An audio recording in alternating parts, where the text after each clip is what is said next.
नमस्कार, मी Sudam Gangawane. Post Marathi digital मध्ये आपल्या सर्वांचं स्वागत आहे. मित्रांनो, कल्याण डोंबिवली महानगरपालिकेच्या नगररचना विभागामध्ये त्या विभागातील असलेल्या काही गैरव्यवहाराच्या संदर्भात आपण सातत्याने आपल्या युट्यूबवर हे सगळे व्हिडिओ करत असतो. आणि यापूर्वी या संदर्भात जे डोंबिवलीचे जे आरटीआय ऍक्टिव्हिस्ट आहेत कौस्तुभ गोखले यांनी काही तक्रारी केल्या होत्या आणि त्या संदर्भात आपण त्यांची त्या काळामध्ये प्रतिक्रिया देखील पोस्ट मराठी डिजिटल या प्लॅटफॉर्मवर प्रसारित केली होती. आता पुन्हा आपल्यासोबत कौस्तुभ गोखले हे आहेत आणि एक वेगळ्या पद्धतीचं एक मोठं एक रॅकेट त्यांनी एक्सपोज केलेलं आहे. कारण कल्याण डोंबिवली महानगरपालिकेचा नगररचना विभाग हा सातत्याने कुठल्या ना कुठल्या तरी विषयाच्या मध्ये तो चर्चेत असतो. जसं की तुम्ही डोंबिवलीमध्ये बघितलं असेल, 65 इमारतींचं प्रकरण घडलेलं आहे. त्याच्यानंतर त्यांनी कौस्तुभ गोखले यांनी डोंबिवलीचं आणखी काही प्रकरण बाहेर काढलेले आहेत.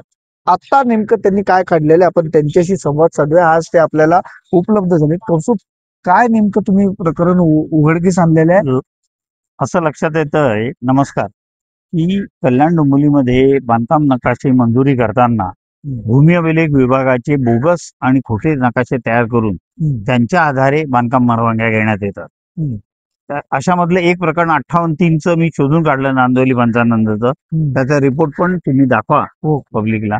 याच्या व्यतिरिक्त एक कोळशेवाडीचं प्रकरण आहे, त्याच्यामध्ये सुद्धा बोगस टेलरचे कागद आणले, त्याच्यावरही बांधकाम मंजुरी मिळवून घेतलेली यांनी. म्हणजे हा झोल कसा आहे की भूमी अभिलेख विभागाचे खोटे नकाशे बनवायचे, ते नकाशे महापालिकेत दाखल करायचे. महापालिकेला जर विचारणा झाली ते म्हणतात याचं व्हेरिफिकेशन आम्ही कसं करू, हे तुम्ही टीएलआर कडे जायला पाहिजे. या सगळ्या प्रकरणात ती बांधकाम मंजुरी होऊन जाते आणि बांधकाम इमारतीला बांधकाम सुरुवात होते. तो ज्याची जमीन असते तो तक्रारी करत बसतो, पण त्याला त्याचा सोक्षमोक्ष होत नाही काही. म्हणून याच्यासाठी मी याच्या प्रकरणात बारकाईने लक्ष घातलं. असं लक्षात आलं माझ्या की कोविड कालावधीमध्ये जवळपास 574 मोजण्या करण्यात आल्या. कोविड कालावधीत आपल्याला एका इमारतीतून दुसऱ्या इमारतीत जाता येत नव्हतं, तर एक मोजणी करण्यासाठी कमीत कमी 10 ते 12 लोक एकत्र यायला पाहिजे. तेव्हा पोलिसने परवानगी दिली नसणार हे नक्की आहे. तरी अशा परिस्थितीत त्या मोजण्या फायनल केलेल्या आहेत. हे अत्यंत धक्कादायक प्रकरण समोर आलेलं आहे की कोविडमध्ये, तुम्हाला आठवत असेल, कोविडमध्ये आपण सगळेजण कसे घरामध्ये, लॉकडाऊनचा काळ चालू होता आणि त्या दरम्यान मध्ये हे 574 या ठिकाणी मोजण्या केलेल्या आहेत. अत्यंत धक्कादायक आहे.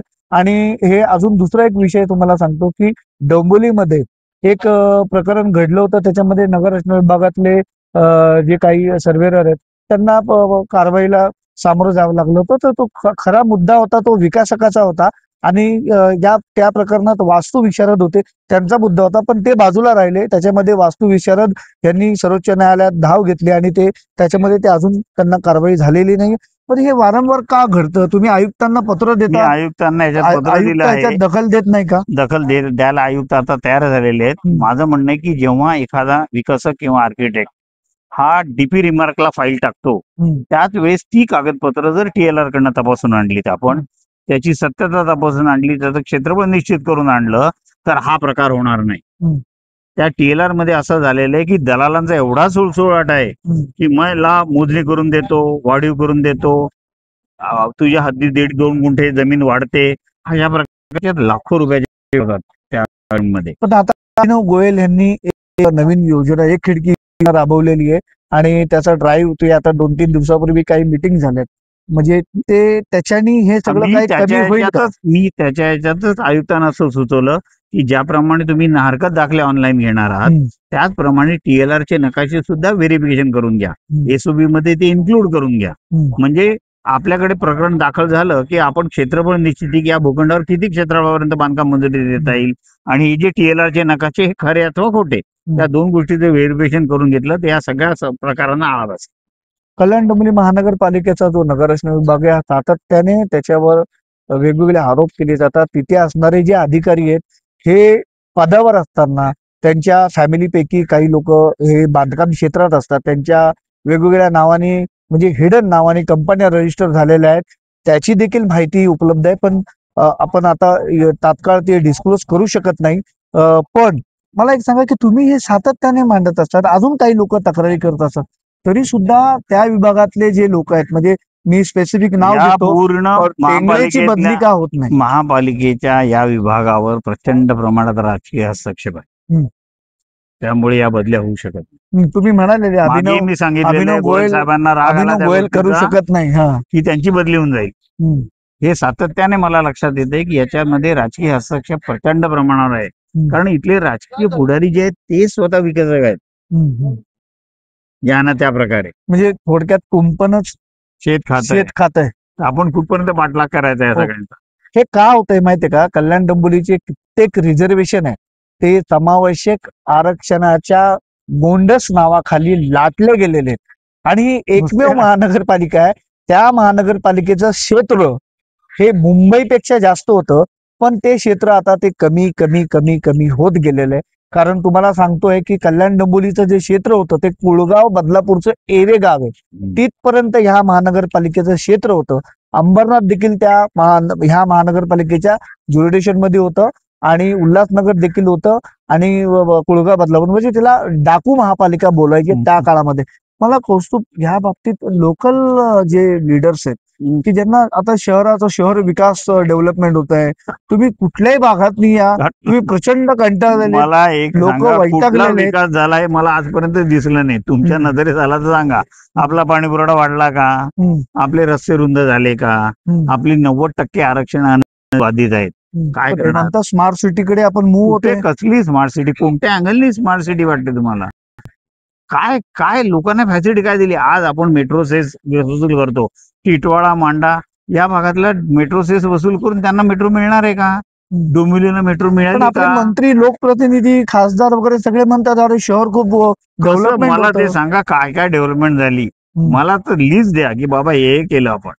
अहो रस्ते अरुंद, वाहतुकीची कोंडी, प्रदूषण, कचऱ्यामध्ये स्वयंपूर्णता नाही, पाणी पुरवठ्यात स्वयंपूर्णता नाही. मग कशात स्वयंपूर्णता आहे आपली? पैसे गण्यात? त्याच्यात आहे. कल्याण डोंबिवली महानगरपालिकेच्या निवडणुका आहेत आणि काही असे जे लोक आहेत ते समोर आलेले आहेत. त्यांचं म्हणणं असेल की हे जे जुने हे प्रभागाचे राजे झालेले राजे पण नको, त्यांना हटवून नवीन चेहऱ्यांना संधी द्या, असं एक आंदोलन आता काही दिवसात सुरू होणार आहे. तुम्ही या आंदोलनाकडे किंवा ह्याच्यामध्ये सक्रिय होणार की लोकांना आव्हान करणार की बाबा चांगल्या माणसाला निवडून द्या? मी लोकांना नेहमीच आव्हान करतो की शिक्षित माणसाला निवडून द्या रे बाबांनो. पण शिक्षित आहेत ना? कोण शिक्षित आहे? काही लोक जे मागच्या टर्म मध्ये निवडून आले ते बऱ्यापैकी शिक्षित होते. लिहिता वाचता येतं म्हणून तो शिक्षित नाही. ओके. कायद्याचं ज्ञान आवश्यक आहे. ज्या कायद्यावर आपण इथे महासभा घेतो, बीपीएमसी, MRTP यांची माहिती असायला पाहिजे. तर MRTP वरून एक मुद्दा मला आता विचारायचा आहे की तुम्ही सांगितलं की तिकडे पलीकडे TLRचा एक असाच एक घोळ घालण्यात आलेला आहे, पण मग त्याच्यावर काही ऍक्शन महानगरपालिकेने घेतली आहे का? आणि कोणाचं बांधकाम कोणाचं आहे ते बांधकाम आता आहे मला तो लक्षात नाही कोणाचं आहे ते, परंतु त्याच्यामध्ये बोगस केलाचा नकाशा बनवला होता. त्याच्या प्रकरणी महापालिकेचे 2 सर्वेअर अटकेत घातले होते, परंतु त्यांना आता नंतर सोडण्यात आलं. मग आता मूळ गुन्हेगार कोण याच्यात? कोणी दाखल केलं तर त्याच्या कागदपत्रात असं दिलं की अज्ञात इसमाने महापालिकेच्या कागदपत्रांमध्ये हा कागद हास्यास्पद आहे. हे अत्यंत हास्यास्पद आहे की महापालिकेच्या डॉक्युमेंट्स मध्ये अज्ञात इसम आणून कागद घालतो. हे हास्यास्पद नाही आहे का? पण मग FIR लॉन्च झाला MRTP? हो, FIR लॉन्च झाला. विकसक आपला वास्तुविशारद आणि कल्याण महापालिका वास्तुविशारद काय आता नाव आता एवढं लक्षात. बरं ठीक आहे, आपण त्या मुद्द्याकडे नंतर येऊ. पण मला एक सांगा, आता बघा महानगरपालिकेचं 25 तारखेला ह्या सगळ्या कार्यकारी अभियंत्यांना आयुक्तांनी प्रमोशन दिलं. त्याच्यामध्ये तुम्ही टेंगळेची देखील तक्रार केलेली आहे आणि अनेक लोकांच्या तक्रारी ज्यांच्या पदोन्नत्या झाल्या त्यांना पदस्थापना, त्याबाबत काही आयुक्ताशी चर्चा झाली? आयुक्तांशी बोललो मी की ज्यांची पदोन्नत्या केलेल्या आहेत, मग ते भरे क्लार्क पासून वरिष्ठ लिपिक असो, वरिष्ठ लिपिकांना अधीक्षक असो, ज्युनियर इंजिनियर पासून डेप्युटी इंजिनियर असो किंवा डेप्युटी इंजिनियरचा कार्यकारी म्हणजे त्यांना त्यांची पदस्थापना द्या. कनिष्ठ पदावर त्यांना कार्यरत ठेवू नका.